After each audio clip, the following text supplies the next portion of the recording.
Jangan pernah menganggap enteng masalah sampah. Ya, sampah kadang menjadi musuh yang paling serius dalam kehidupan masyarakat. Pengolahan sampah yang amburadul, tidak terata atau asal-asalan menyebabkan malapetaka seperti banjir, wabah penyakit, pandemi yang menular. Di lingkungan padat penduduk misalnya, jika sampah rumah tangga dibuang sembarangan atau tidak ada manajemen pengolah sampah yang benar, maka bayangkan apa yang akan terjadi. Drainase penuh air sampah, air comberan yang meluber, lalat penyebab penyakit berterbangan, wabah penyakit menyeruak, dan kondisi lingkungan hidup dipastikan tidak layak.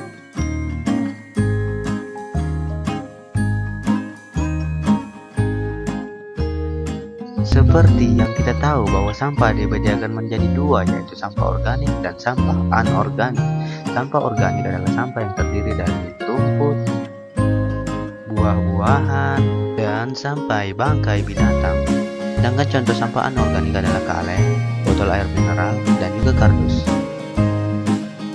Dan gabungan dari kedua sampah tersebut adalah sampah campuran. Kebanyakan orang juga tidak mengerti kenapa kita harus membedakan kedua sampah ini. Padahal tujuannya cuma untuk satu, yaitu hanya untuk dibuang. Faktanya adalah semua sampah ini dibedakan karena memiliki tujuan masing-masing, sama seperti manusia, yaitu memiliki tujuannya masing-masing. Dan hari ini kita akan jalan-jalan di Kota Tanah Grogol dan mencari tahu apa saja sih usaha pemerintah dalam menangani sampah.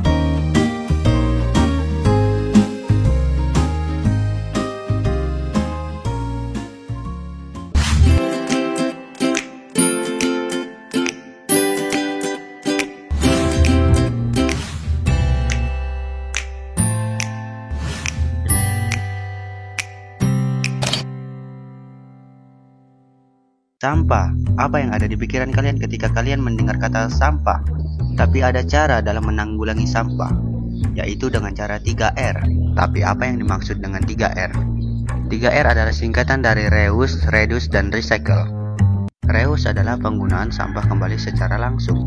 Contohnya adalah mengurangi penggunaan tas kresek dengan cara membawa tas belanjaan sendiri, ataupun membeli produk yang dapat didaur ulang. Reduce adalah cara yang digunakan untuk mengurangi segala sesuatu yang menyebabkan timbulnya sampah.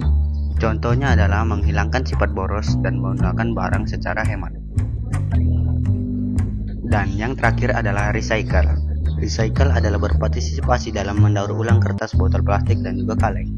Tapi bukan hanya itu, recycle juga dapat diterapkan dalam sampah organik, seperti sayur, buah-buahan, dan lain-lain. Sampah seperti ini dapat menghasilkan pupuk yang sangat tinggi nih. Caranya dengan cara digiling, kemudian diberi serbuk gergaji untuk mempermudah proses fragmentasi.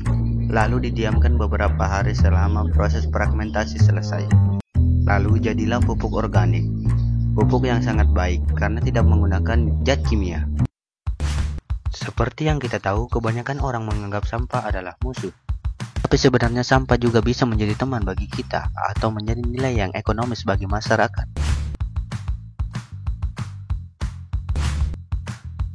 Sekarang sudah ada yang namanya bank sampah, tapi kebanyakan orang juga tidak tahu apa itu bank sampah dan apa fungsinya. Pada umumnya, bank sampah adalah tempat dikumpulkannya sampah yang sudah dipilah-pilah. Kemudian sampah itu akan disetorkan kepada pengrajin sampah dan juga pengepul sampah. Bank sampah memiliki sistem seperti bank atau sistem perbankan. Penyetor bank sampah antara lain adalah orang yang tinggal di dekat bank sampah itu. Mereka akan diberikan buku tabungan dan sewaktu-waktu mereka bisa mengambil uang mereka jika uang mereka sudah terkumpul banyak.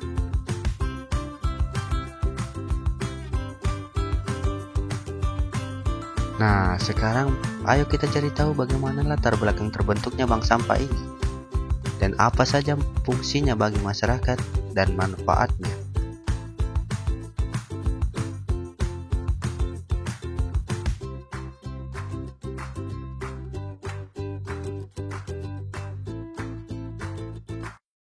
Latar belakang terbentuknya Bank Sampah Parundama ini atas keprihatinan dari DKP Pasir terhadap banyaknya sampah yang dapat dimanfaatkan dari produksi rumah tangga. Seiring dengan berjalannya waktu dalam pengelolaan lingkungan, masalah sampah yang dari hulu ke hilir, terus pengelolaan yang terpadu sehingga menimbulkan permasalahan di lingkungan sekitar, seperti bau yang sangat menyengat, kemudian penyakit dari sampah tersebut. Nah, oleh karena itu, DKP Pasir mensosialisasikan dan mengadakan pelatihan terkait dengan pengelolaan sampah, baik itu sampah organik, non-organik, serta memanfaatkannya. Kemudian masyarakat juga mempunyai nilai tambah dari aspek lingkungan bersih dan sehat. Nah, aspek sosialnya itu memiliki gotong royong, kemudian kepedulian.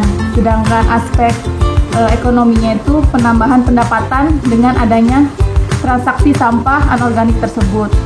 Nah, maka pada bulan Desember 2014 dengan diinisiasi oleh Kepala DKP Kabupaten Pasir, didirikannya lah Bank Sampah DKP pertama kali pada awalnya.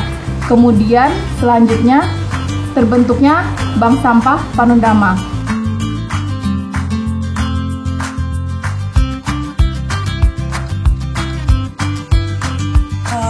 Proses pertama sampah masuk ke bank sampah itu dari industri rumah tangga. Yang pertama, ibu-ibu atau masyarakat pada umumnya langsung memilah sampah tersebut atau memisahkan sampah-sampah dari anorganik, organik, contohnya misalnya plastik, kemudian botol-botol, kaleng, itu dipisahkan secara terpisah.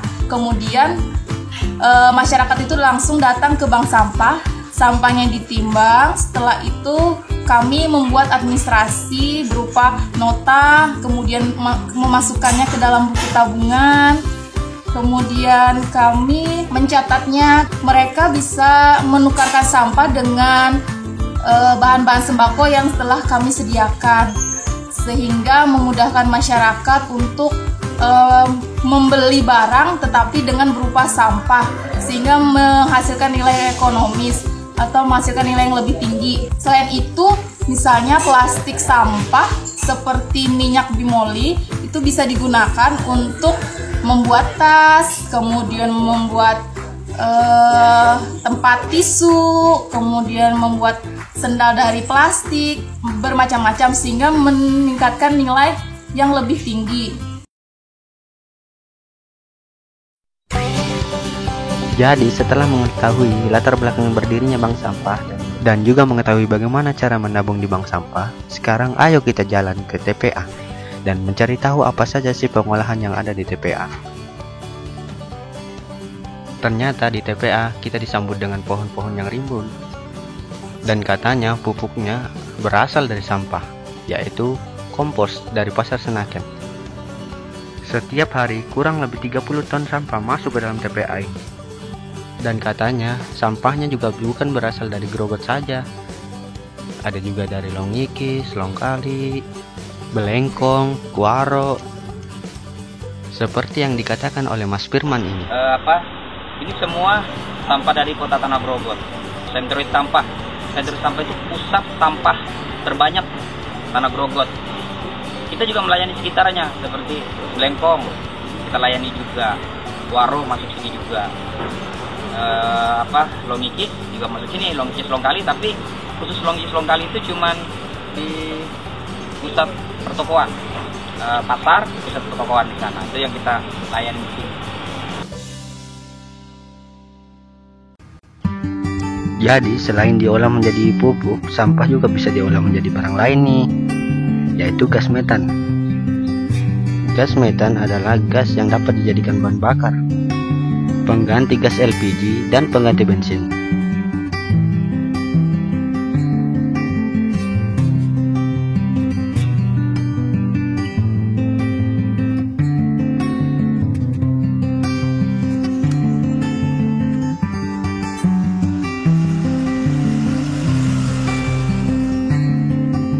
Selain itu, TPA juga memiliki taman bunga nih, Nantinya, tumbuhan tersebut akan ditaruh di taman-taman kota ataupun di pinggir-pinggir jalan untuk memperindah dan mempercantik kota.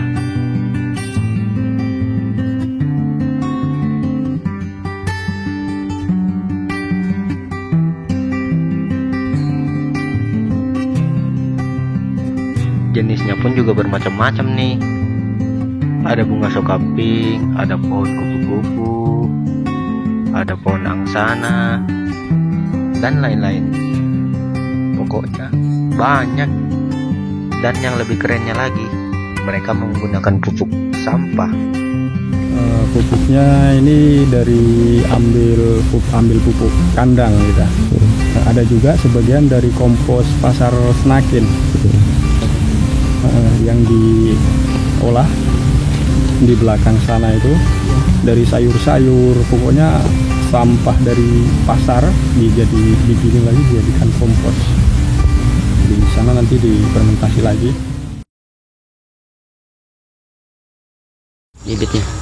Bibit, kalau untuk bibit kita bisa ngambil dari luar. Dari luar bisa juga dari dalam sendiri. Kalau sudah ada yang sudah mulai berkembang, sudah naik, misalnya umur dari sekitar 3-4 bulan. Ya. Bagaimana cara melakukan proses penanaman ini, Pak?